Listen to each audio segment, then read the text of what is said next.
bienvenidos a la Granja Humana MX. En este videoprograma hablaremos sobre un pastor muy ingenioso. Capítulo 4. Este trata sobre los arcontes, sobre los predadores de la especie humana y otras cuestiones paranormales. Ya se me está haciendo un poco de costumbre hacer todos los viernes un capítulo de esto. Hicimos uno entre semana, pero vamos a hacerlo nada más los viernes.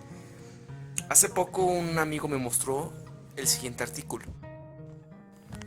Debo confesar que yo no tenía idea que el gnosticismo tratara en términos tan explícitos el asunto del predador. Aunque no he tenido el tiempo de verificar la validez de los argumentos y la seriedad del autor, a primera vista me parecen genuinos, que la conexión era interesante y clarificaba algunos puntos. Así que he decidido traducir para ustedes algunos fragmentos. Confío en que los espectadores escuchen con mente abierta y espíritu crítico. John Lash, la teoría gnóstica de la intrusión extraterrestre.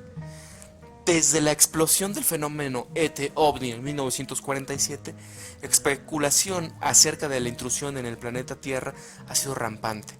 Media docena de teorías dominan el debate, pero hay una teoría que necesita aún ser exprimida. No surgió después de 1947, sino aproximadamente 1600 años antes.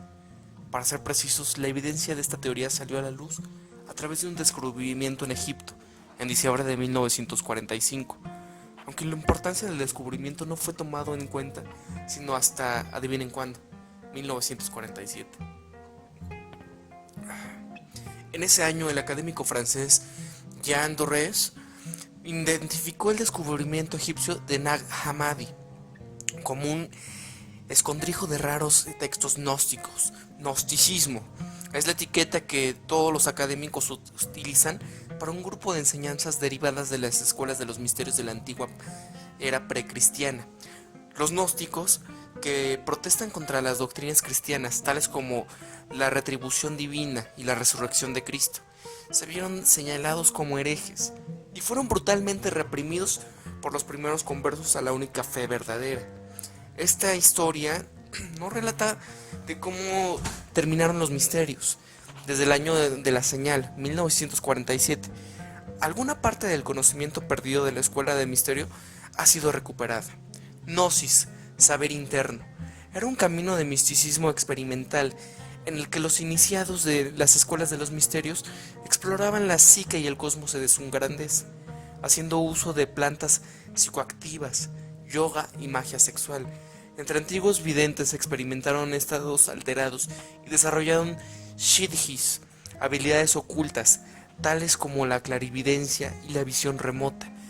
Gnosis era una especie de ciencia yógica, no ética, combinada con parapsicología. En la percepción acrecentada, los gnósticos desarrollaron una visión cosmológica centrada en una deidad femenina, la Sofía Divina. El mito de la creación gnóstico es único, que incluye una completa explicación de cómo seres inorgánicos extraterrestres se presentan en nuestro sistema solar. El material de Nag Hammadi contiene reportes de experiencias visionarias de los iniciados, incluyendo encuentros de primera mano con seres inorgánicos llamados arcontes. La enseñanza gnóstica explica que estas entidades surgieron en la primera etapa de la formación del sistema solar, antes de que la Tierra fuera formada. Los arcontes habitan el sistema solar, el reino extraterrestre como tal, pero pueden intervenir en la Tierra. Interesantemente, esta idea gnóstica va cercamente de acuerdo con el punto de vista de Jacques Vallée, quienes sostienen que los ET cyborgs pertenecen probablemente al reino planetario local. Vallée también propone que el enigma ET-OVNI es un sistema de control espiritual, un fenómeno que se comporta como un proceso de condicionamiento, mensajeros del engaño. Esto es exactamente lo que los gnósticos dicen acerca de los arcontes. Pueden afectar nuestra mente por medio de técnicas de condicionamiento subliminales. Sus principales tácticas son el error mental, virus intelectual o ideología falsa, especialmente doctrinas religiosas y simulación. Los arcontes son predadores, son predatorios, a diferencia de una amplia gama de seres no humanos y de otras dimensiones que también eran conocidas por los gnósticos, seres que son benevolentes o neutrales hacia la humanidad. Las discriminaciones físicas de los arcontes ocurren en muchos de los códices gnósticos. Dos tipos son identificados claramente: un tipo neonato o embriónico y un tipo dracónico o reptiliano. Obviamente estas descripciones corresponden a los grises y reptiles de los reportes contemporáneos. Una causa que los gnósticos enseñaron es que estas entidades nos envidian y se alimentan de nuestro miedo. Sobre todo, intentan impedir que reclamemos y evolucionemos nuestra luz interna, el don de la inteligencia divina interna. Mito platillista. Encontraré por casualidad este foro. Me doy cuenta de que hay personas que están pasando por una experiencia que yo viví hace muchos años, y pienso que podría ayudar un poco si resumo brevemente lo que me ocurrió.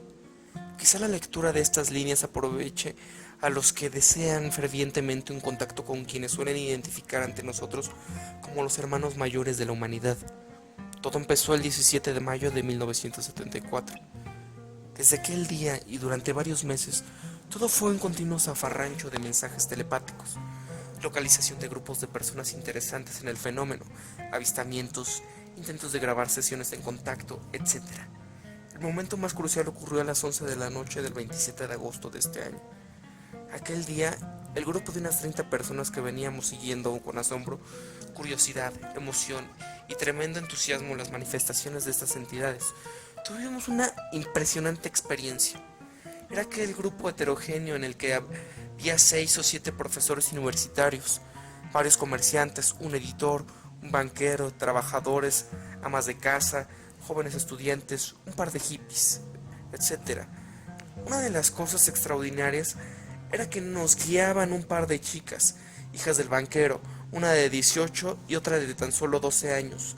Las dos tenían poderes de mediunismo, y a través de ellas habíamos venido recibiendo todo tipo de mensajes, entre ellos el que nos citaba aquel día en la cima de un cerro a esa hora. El espectáculo que allí presenciamos fue inolvidable, y no recuerdo ahora con vivo detalle, aunque han pasado ya 35 años desde entonces. De repente, en medio de una noche clara y estrellada, empiezan a desprenderse de aquí y de allá, de la derecha, de la izquierda, de arriba, de abajo, de todas partes, unas estrellas que se mueven, se acercan a otras, se cruzan en sus estelas, y como en una revista aérea, nos hacen un show increíble de pares y tríos y quintetos y sextetos en perfecta formación. ¡Wow! Muchas cosas ocurrieron aquella noche, además de los vuelos restantes, y tan cerca a nosotros que nos arrancaban las lágrimas y gritos de emoción y alegría. Todo eso sucedía en medio de una secuencia de intensísimos relámpagos que silenciosos estallaban a nuestro alrededor, iluminando el escenario de sus vuelos, como si fuera pleno día. 2 o 3 personas vieron incluso una brillante figura humanoide que caminaba cerca de donde estábamos. La mayoría de nosotros no la vio. Yo difícilmente podía quitar los ojos de las estrellas, que se movían al nivel de nuestros ojos sobre la ciudad. Aquello duró un par de horas. Al otro día sonreímos entre nosotros con complicidad ante los comentarios de la gente acerca de los extraños relámpagos y espectáculo de luces de la noche anterior sobre el cerro. A nadie contamos, porque nos habían propuesto mantener el secreto, que nosotros habíamos estado metidos justo en medio de todo aquello. En septiembre, los mensajes que nos llegaban a través de las niñas eran cada vez más apremiantes. El fin del mundo se acerca. La guerra atómica está ya en los umbrales de su aparición. El apocalipsis era inevitable. La humanidad entrará toda y va a ser enteramente desaparecida de la faz del planeta. En ese momento nos encontrábamos demasiado obnubilados por la experiencia que vivíamos, por razones con posibilidades de deducción lógica. Sin embargo, un par de semanas después, un joven universitario comenzó a proponer procedimientos de relocalización del fenómeno.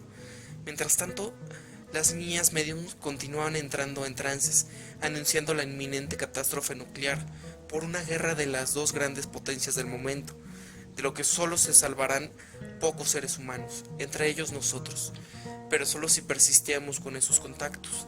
Para nosotros y los demás elegidos, los extraterrestres habían preparado en esos contactos. Para nosotros y los demás elegidos, los extraterrestres habían preparado unos refugios en los más profundos de las selvas amazónicas, y cuyas coordenadas geográficas para su localización no serían dadas un poco antes de la ocurrencia de la catástrofe. Entonces empezó a cundir entre nosotros un creciente sentimiento de despreocupación por la vida cotidiana y una obsesión por prepararse para el final de los tiempos. ¿Para qué continuar estudiando?, se preguntaban unos, si todo se va a acabar. ¿Para qué seguir esclavo de mi negocio?, decía el comerciante dispuesto a convertirse en misionero e irse a predicar la inminencia del fin. Para todos nosotros la vida y la rutina diaria perdieron su sentido, y yo, que siempre he sido un firme cumplidor del deber laboral, por primera y única vez en mi vida descuidé mis obligaciones. Afortunadamente para todos nosotros, hubo dentro del grupo quien llamara a la sensatez y a la reflexión. ¿Quiénes o qué eran esas entidades? Se identificaban como procedentes de las Pléyades, de un planeta llamado Tlixochtizop. En uno de sus contactos, recuerdo bien, nos pidieron que les entregáramos una porción de nuestras energías vitales. Debíamos para hacer eso voltear las palmas de las manos hacia arriba y concentrar todo el poder de la mente en darles lo que pedían.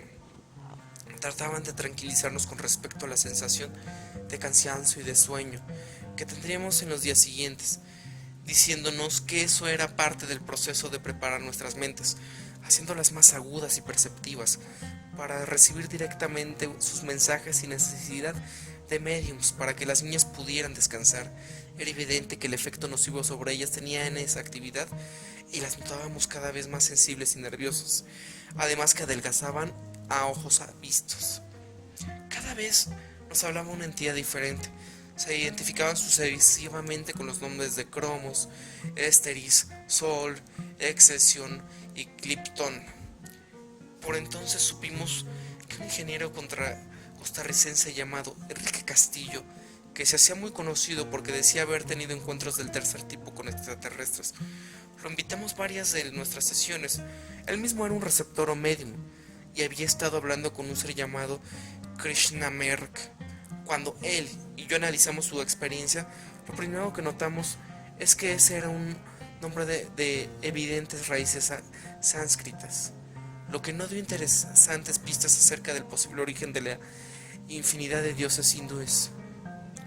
Cuando tímidamente dentro del grupo contactador empezaban en las sesiones a expresar nuestras dudas, en especial con respecto a eso de darles nuestras energías y del evidente deterioro de salud de las niñas, intentaron tranquilizarnos. Nos insistieron que sus intenciones eran salvarnos, que obraban por nuestro bien y que esas energías que les dábamos revertirían en posteriores beneficios para nosotros. Como a algunos no nos gustaba la idea de continuar con ese proceso, insistimos en mayores explicaciones. En medio de una sesión de entrega de energía, de repente las niñas dijeron simultáneamente un respiro. Palidecieron intensamente y una de ellas perdió el conocimiento. A continuación, por medio de lo que había hablado, nos ordenaron suspender inmediatamente la sesión y dispersarnos. ¿Por qué? Una entidad maligna había interferido y se había robado la energía. Aquel día nos alejamos de allí casi con pánico. La chica estuvo en estado de shock durante 24 horas. Volvimos la noche siguiente. La chica abrió los ojos en su cama y empezó a hablar en trance.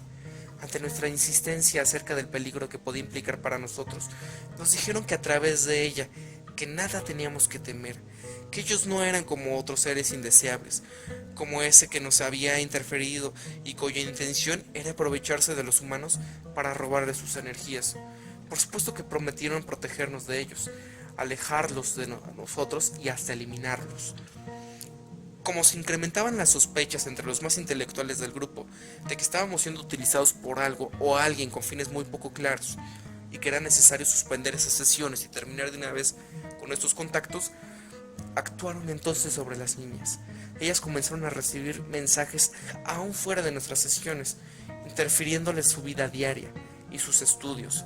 Parecía como si de repente estas entidades o lo que quiera que fueran se hubieran dado cuenta que estábamos en peligro de perdernos e intensificaron su acción, culminándose a reunirnos a diario para contactarlos, para recordarnos que pronto debíamos irnos por un mundo para predicar sus mensajes, llevando con nosotros el poder de citar para dar con su aparición testimonio de lo que decíamos.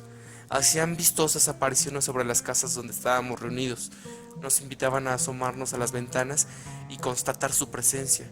Si nunca fallaron, ahí estaban, camuflados, como estrellas que de pronto comenzaban una fantástica danza, produciendo júbilo y renovando brillos en las más fanatizados y dudas en los que nos mostraban más reacciones a continuar, más reacios. Una cosa debo aclarar aquí. Solo una vez en el avistamiento tuvo lugar un pleno día, pudimos detectar muy claramente brillo metálico en una nave. Todo lo demás fueron luces multicolores en la noche. Se sentía en esas sesiones un cambio magnético casi a flor de piel. Además, todas las veces que nos encontrábamos reunidos, sin importar el lugar, se interfería la recepción de televisión en todo vecindario. Debo añadir también que fracasaron todos nuestros intentos de grabar las sesiones, porque al parecer se creaba un campo de fuerza tal que impedía el proceso, y la cinta solo grababa silbidos y chirridos estridentes. Una vez fallaron las 3 grabadoras que intentaron usar simultáneamente. Debo decir que en su beneficio, que esas entidades tuvieron la delicadeza de hacer excluir de las sesiones a chica que estaba embarazada. Pero parecía temer mucho que pudiéramos cancelar esas contactaciones, y no cesaba en la enumeración de los supuestos beneficios que estábamos continuamente recibiendo de ellas. Cuando vieron que el grupo amenazaba disolverse y que las sospechas aumentaban, apalearon a la parte más vulnerable e influyente en nosotros, los humanos, el ego. Nos dijeron que éramos elegidos, que no era la primera vez que nos ponían en contacto, que incontables vidas anteriores habíamos iniciado con estos procesos de enriquecimiento espiritual, que éramos por ese motivo de diferentes a los demás, más evolucionados, y que pronto nos íbamos a beneficiar de esos contactos. Nos decían que cada sesión estaba activando en nuestros cerebros unas células llamadas prosilocitos, que la ciencia humana aún no lo ha descubierto, pero que son aquellas que nos proporcionan acceso a la telepatía, a la credibilidad y al enriquecimiento y perfección de nuestra inteligencia. Aquello iba ya mucho más allá de lo tolerable. Tenemos que parar, pero fue muy difícil convencer a los demás reacios a disolver el grupo. Los que éramos más conscientes invocábamos la salud de las niñas como motivo principal. Los más fanáticos, y ahí se incluían los padres de las chicas, estaban dispuestos a todo, hasta el abandono total de toda actividad que no tuviera relación con la experiencia. Ante el lastimoso estado de las chicas, una noche no pude contenerme más. Me levanté muy decidido y conminé a quien quiera que hablara a través de ellas, a dejarlas en paz, a respetar nuestra libertad como seres humanos. Invité a los demás a abandonar esa actividad y salí de la habitación. Varios me siguieron. En la calle tuve que enfrentar a un energúmeno hermano de las niñas empeñado en que debería continuar hasta el final, sin importar las consecuencias. Aquella noche por muy poco no nos fuimos a las manos. El grupo, aunque reducido, continuó después de que el núcleo más pensante o intelectual lo abandonó. Finalmente terminó disolviéndose 1 o 2 años después. Evidentemente competían ferozmente entre ellos por comerse nuestra energía, pero debo aclarar que parte de eso nunca recibimos una agresión o cosa similar, y por ese motivo me abstengo de llamarlas malignas. Perdón, de que nos engañaron no me cabe duda, y que necesitaban de nosotros. Tampoco ahora veo que continúen necesitando de adeptos, y que hay muchas personas dispuestas y dedicadas a seguirlos. No hago diferencias entre estas entidades, son las mismas, con el mismo vocabulario y habilidades para encandilar a incautos. A fines del 74 nos seguían insistiendo, a mí al menos, manifestándose por ejemplo ante personas relacionadas conmigo que poco o nada sabían de aquello, quizá con la intención de que al contactar a mis parientes y amigos, lo que me veían, me convencerían yo de la necesidad de volver a ellos. Hicieron por ejemplo 2 intentos muy serios de contactar a mi esposa, aunque ella nunca había manifestado el menor interés por ellos. Los vi en varias ocasiones siguiéndome cuando viajaba, incluso una noche, a través de la ventana de mi oficina mientras hablábamos de ellos. Mandaron un flash tan intenso que dejó encandilado y perplejos a todos los que estaban conmigo en aquel momento, pero me negué a aceptarlos. E incluso en otra ocasión, a pleno día y mientras caminaba por la calle, Volví deliberadamente la espalda a una nube que flotaba sobre los edificios y de la que salían resplandores metálicos y que comenzaron ya a atraer la atención de los transeúntes. Poco a poco empezaron a ser más distantes y débiles las señales de su presencia, hasta que cesaron por completo a mediados del 75. Pues la ciencia aún no ha encontrado los tales prositolitos. En nuestro cerebro evidentemente no ocurrió una guerra atómica entre las dos grandes potencias de aquella época, y sin embargo ahora veo ese foro que esos seres hermanos mayores todavía siguen apareciendo y haciéndose vistosos con shows para reclutar adeptos. ¿Qué? No sé. ¿Quiénes son? Tampoco lo sé. ¿Extraterrestres? No lo creo. Me inclino más por la teoría de que conviven con nosotros y que se mueven en el astral o tal vez en una interdimensionalidad que está más allá de nuestra comprensión y tecnología. Enrique ha asegurado siempre que sí son extraterrestres. A propósito de Enrique, perdí después todo contacto con él, pero lo vi hace unos 8 años en la televisión, tan obsesionado como en los 70s, hablando sobre el tema. Me di cuenta que insiste en seguir llamando a los extraterrestres. Bueno, hay que considerar que él hablaba de haber tenido un encuentro del tercer tipo unos meses antes, de que posteriormente las experiencias con el grupo de contactadores de aquella época, en 2 o más ocasiones él pasó muchas horas dentro de un ovni con buena parte de esta gente, hablando diálogos con esos seres. Desde el 75 y con la cabeza fría, libre ya de la presión del grupo, me puse a investigar, buscándolos en las historias de la humanidad. Con el paso de los años concluí poco a poco que esas entidades han estado con nosotros durante milenios, y solo cambia su forma y manera de percibirse de acuerdo con los tiempos, la mentalidad, la ideología y las culturas que se han manifestado.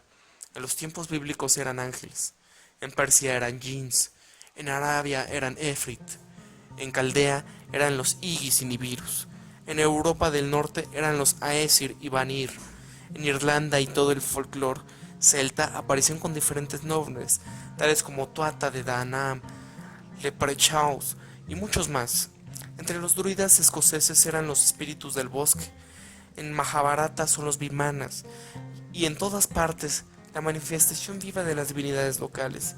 Desde mediados del siglo XX, en el mundo occidental, son extraterrestres. Aquí os recomiendo leer un libro fantástico sobre el tema, y que se llama Dimensiones, escrito por Jacques Vallée. ¿Qué se proponían? ¿Qué querían de ese grupo de personas al que yo pertenecía? Muy claro, nuestra energía. Disfrazándolo todo como un proceso para conseguir adeptos, misioneros y propagadores de un movimiento de supuesta renovación de la humanidad. Para el efecto incluso citaban textos de evangelios tales como son muchos los llamados y pocos de los elegidos. Entre otras palabras, en la catástrofe nuclear solo se salvarían aquellos de corazón puro, pues serían ellos, y solo ellos, los que según palabras de Jesús heredarán la tierra. Así pues, por encima de todo, evidentemente querían nuestra energía mental. ¿Para qué? Sigo sin saberlo. Quizás es su alimento. Tal vez querían una nueva fe. De lo único que puedo estar seguro es que sus seres son muy similares, si es que no son los mismos, al tipo de fuente que iluminó a Juana de Arco, a Joseph Smith, el fundador de la iglesia mormona, a los innumerables santos y visionarios cristianos y musulmanes, a los mensajeros hindúes, a los chamanes de Siberia, de la selva amazónica y de las paredes de Norteamérica.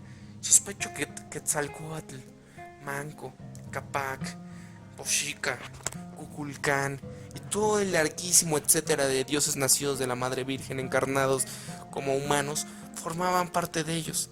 De la lista de religiones afectadas por estos seres solo excluyo, y con muchas reservas, a algunas sectas budistas. Incluyo sin ninguna duda a aquellas religiones doctrinarias o creencias que se basan en la búsqueda de la verdadera naturaleza de nuestro ser en el interior de nosotros mismos. Por ahí sé que está el camino. Si andamos mirando el cielo en busca de lucecitas y shows espectaculares, las veremos, sí, pero el único resultado real será tropezar por no mirar dónde ponemos los pies, mirar hacia adentro, y ahí está todo. Dentro de nosotros está el gran todo, del que somos parte esencial. texto me inspiró algo de la misma náusea que me dio a la descripción del predador de Don Juan. ¿Notaron que se trata principalmente de un sistema de control espiritual? Piensen en todo lo que esto implica. Pero hay esperanza. Si quieren controlar nuestro espíritu, entonces quiere decir que este vale mucho y que algo podemos hacer a favor de esta luz interna. Creo que conviene que lean este libro de Jack Vale.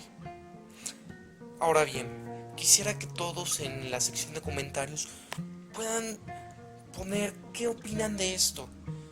Todo este tema ufológico que hemos venido tratando en este canal y también en esta serie del Pastor Muy Ingenioso, ¿qué les llama? ¿Qué logran captar con esto de seres extraterrestres que nos vienen a ayudar, o seres multidimensionales que están aquí, que estuvieron atrás, que están en el futuro y vienen acá? ¿Por qué? ¿Por qué nos quieren ayudar? ¿Por qué hay abducciones? ¿Por qué hay este sinnúmero de casos en los que se trata de ayudar, pero al final no ocurre nada?